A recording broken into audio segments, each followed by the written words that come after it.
አሰላሙ አለይኩም ወራህመቱላሂ ወበረካቱ። ሰላም ውድ ቻናሌ ቤተሰቦች እንዴት ናችሁ? ሁን ያለው አልሐምዱሊላህ ሰላም ነኝ። ውድ እህቶቼ ዛሬ መጥቻለሁ። የጉንፋኑ ነገር እንግዲህ አልለቀቀኝም። ምን ባደርግ እንደሚሻለኝ አላቅም። ታጠንበታለሁ ምናምን ግን ሊለቀኝ አልቻለም። ከቀን ወደ ቀን እየጨመረብኝ ነው የሚሄደው። እንደ አዲስ ያስነጥሰኛል፣ መልሶ ዝግትግት ያደርገኛል። ብቻ አልሐምዱሊላህ እላችኋለሁ። ያው እንግዲህ ለድምፄ ጥራት በጣም ይቅርታ እያልኩኝ ዛሬ በቭሎግ ነው የመጣሁላችሁ።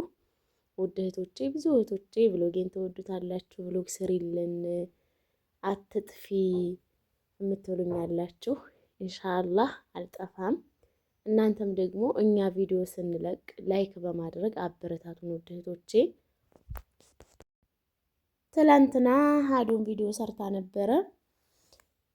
እውነት ለመናገር ዩቱብ ለእኛ ለትናንሽ ዩቱበሮች በጣም አድካሚ ነው። በስንት ወር አንድ ጊዜ ነው የሚከፍለን። ስንት ለፍተን ደክመን ነው በስንት ወር አንድ ጊዜ የሚልክልን። እንደ ሌሎቹ በየወሩ በየሁለት ወሩ አይመጣልንም። የማይመጣልን ደግሞ ያው እኛ እንደ ሌሎቹ ውሸት አናወራም፣ ወይ ደግሞ የሆነ ነገር ወጣ ያለ ነገር አንሰራም። ታውቃላችሁ በአሁኑ ሰዓት አላህ የማይወደውን ነገር የሚሰራ ሰውን የሚያጭበረብር ውሸት የሚያወራ ነው ቪዲዮ የሚታይለት። ብዙ ህዝብ ተከታይ ያለው እንደዚህ አይነትን ሰው ነው። እኛ ደግሞ ቢያንስ ከአረብ ሀገር ተመልሰን በአቅማችን እንዴት ኢትዮጵያ ላይ ኑሮን አሸንፈን በአቅማችን ማለት ነው ባለን ነገር እንዴት ደስተኛ ሆነን እንደምንኖር እያሳየናችሁ ነው። ይሄ ደግሞ ለእናንተ ይጠቅማችኋል እንጂ አይጎዳችሁም። ስለዚህ እኛ ቪዲዮ ስንለቅ ቢያንስ ላይክ በማድረግ አበረታቱን።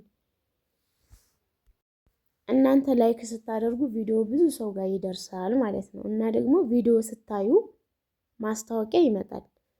እናንተ ያንን ማስታወቂያ ስኪፕ ብላችሁ የምታሳልፉት ከሆነ ለእኛ ምንም ጥቅም የለውም፣ አይቆጥርልንም። ለእኛ የሚቆጥርልን ማስታወቂያ ሳታሳልፉ ስታዩልን ነው ማለት ነው። እና እንደዚህ ስላልኳችሁ ደግሞ ያው እንዳሰለችሁ ትላንትና ሀዶ ኮሜንት ላይ አንብቤ የሆነች ልጅ ሁሉም ይውልኝ ይላል፣ የእንቅልፍ ሰዓታችንን ትተን እንይ እንዴ፣ ቆይ ምንድን ነው ጥቅማችን ብላ አይቻ ማለት ነው። እንዴ ይህን ያህል ሰልችተዋል እንዴ ብዬ አሰብኩኝ። ሆነ ስለመናገር ማለቴ ያው ለእኛ ብላችሁ ላይሆን ይችላል ዩቱብ ላይ የምትገቡት፣ ግን እንደ አጋጣሚ ሆኖ የእኛ ቪዲዮ መጥቶላችሁ ካያችሁት ላይክ ብታደርጉት እኛ እንጠቀማለን ነው እንጂ ያው ሳትፈልጉም ደግሞ ግዴታዩን ምናምን አይባልም አንልምም። እና እንደዚህ ነው የምላችሁ ውድ እህቶቼ። እኔ አሁን የአሁኑ ወሬ ከፍለኛል ብዬ ነበረ፣ ግን አልሞላም። 1000 ምናምን ታይቶ 30 ሳንቲም 40 ሳንቲም ነው የሚቆጥረው። እና ቀጣይ ወር እንኳን እንዲከፍለኝ ማስታወቂያ ስታዩ አታሳልፉብኝ ነው የምላችሁና ኪዩ ደስ ብሎታል። ዶሮቹ እንቁላል ጀመሩለት። ከዚህ በፊት ዶሮ ስገዛ ነግሬያችሁ ነበር። ሁለቱን አውሬ የበላብኝና ለእናቴም ሰጥቼ ከዛ ደግሞ የቀሩት ማሻአላህ እያደጉ ነበረ። ሰውየውም ከዶሮ እርባታ ዶሮ እንትን የሚሉበት ቦታ ማለት ነው ሂጄ ሳመጣ ቪዲዮ ሰርች የላችሁ ነበርና ትንንሽ ነበሩ የዛኔ ሳመጣቸው። ሰውየው 4 ወር ከሆናቸው ይጥላሉ ብሎ ነበር። አያቸው አንዷ ደግሞ እዚህ ጋር ጥላለች። እና በደንብ ካበላሻቸው በ4 ወራቸው እንቁላል ይጀምራሉ ብሎ ነበር። ግን ካመጣኋቸው አሁን 4 ወር አልሞላቸውም፣ ገና ናቸው። ማሻአላህ ጀመሩ ላችኋለሁኝ። እና ያው እንቁላል መጣል እስከሚጀምሩ ድረስ ነው በነገራችን ላይ የሚያደክሟችሁ። ከዛ በኋላ ደግሞ የአንድ ሳምንቱ ለምግባቸው ቢሆን የአንድ ሳምንቱም ደግሞ ለራሳችሁ ትበላላችሁ ማለት ነው። እና ኪዩ ደስ ብሎታል እላችኋለሁ። ይሄ ዶሮ በነገራችን ላይ ዶሮ እንደዚህ ስትገዙ ወንድም እየጨመራችሁ ግዙ። ይሄ ዶሮ እነሱ ጋር ነበር የተገዛው፣ ግን ማሻአላህ ቶሎ ነው ያደገው።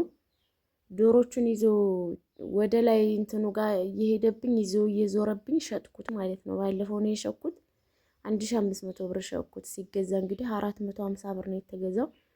በነገራችን ላይ አሁን ክረምት ስለሆነ ርካሽ ነው እንጂ ወደ መስከረም ቢደርስ አሪፍ ብር ይሸጥ ነበር። ለማንኛውም 5,000 ሽጬዋለሁ እላቸዋለሁኝ። ከዛ እዚህ ጋር ቡና ቆላሁኝ። እዚህ ጋር ደግሞ ቀይ ስር እየሰራሁ ነው። እዚህ ጋር ደግሞ ሩዝ ሰርቻለሁ። ለማንኛውም ምሳ ሰዓት ደረሰ ማለት ነው። እዚህ ጋር እንጀራዬን አቀራርቤያለሁኝ። ምሳችንን ልንበላ ነው። አህሪቡ ነው ምሳ እንብላ። እንደዚህ አቀራርቤያለሁኝ። ከዛ ቅርቤ ደግሞ እየበላን ኪዩ ጎመን ወጤሳ አምጫለኝና ኮሽና ሄድኩ መልሼ ማለት ነው። እና ውድ እህቶቼ አንዳንድ ልጆች ልንመጣ ነበር ኢትዮጵያ ምናምንና ጨነቀን እያላችሁ በውስጥ ታወሩኛላችሁ። አትጨነቁ ውድ እህቶቼ። ያው እኔን ታዩኛላችሁ ኑሮኝ ምናምን አይደለም፣ ግን አልሐምዱሊላህ ባለኝ ነገር ደስተኛ ሆኜ እየኖርኩ ነው። እና ያን ያህል ደግሞ ሀሳብ አታብዙ፣ አትጨነቁ። ወላሂ ምንም ለራሳችሁ መሆን አያቅታችሁም፣ ሰርታችሁ ትኖራላችሁ። እና አትጨነቁ፣ አይዟችሁ። የማሰብና የጭንቀት ትርፉ በሽታ ነው። ብትታመሙ ችግር ነው እና ከልኩ ለማያልፍ ኑሮ እንደዚህ አትሆኑ። ዝም ብላችሁ ኑ ቶሎ ያላችሁን ይዛችሁ ከዛ ማንም እንደሚኖረው እየሰራችሁ መኖር ትችላላችሁ። አይዟችሁ፣ አብሽሩ፣ አትጨነቁ ነው የምላችሁ። አላህ የያዘውን ይዞ እናንተ ብዙ ነገር አትሰቡ። በቀላሉ በእኔ ብዙ ነገር ልትማሩ ይገባችኋል ውድ እህቶቼ። እኔን አሁን እንዴት እንደምኖር እያያችሁ ነው። ይህንን እምላችሁ ብዙ ሀሳብ እንዳታስቡ ነው። እኔ አሁን እያያችሁ ነው ኑሮዬን። ሰርቶ የሚያመጣልኝ የሚደግፈኝ አንድም ሰው የለም። ራሴን በራሴ ነው የማኖረው። ሰርታችሁ መኖር ትችላላችሁ። በአቅሜ ባለኝ ነገር አልሐምዱሊላህ ሳይቸግረኝ ልጄን እያሳደግኩ ነው። ማንም አይደግፈኝም። ምንም አይነት እገዛ የሚያግዘኝ ሰው የለም ብያቸዋለሁ። ግን እየኖርኩ ነው። ምንም አልጎደለብኝም። አልሐምዱሊላህ ጎደለብኝ የምለው ነገር የለኝም። ስለዚህ ሰርታችሁ በደንብ ትኖራላችሁ። አትፍሩ ነው የምላችሁ።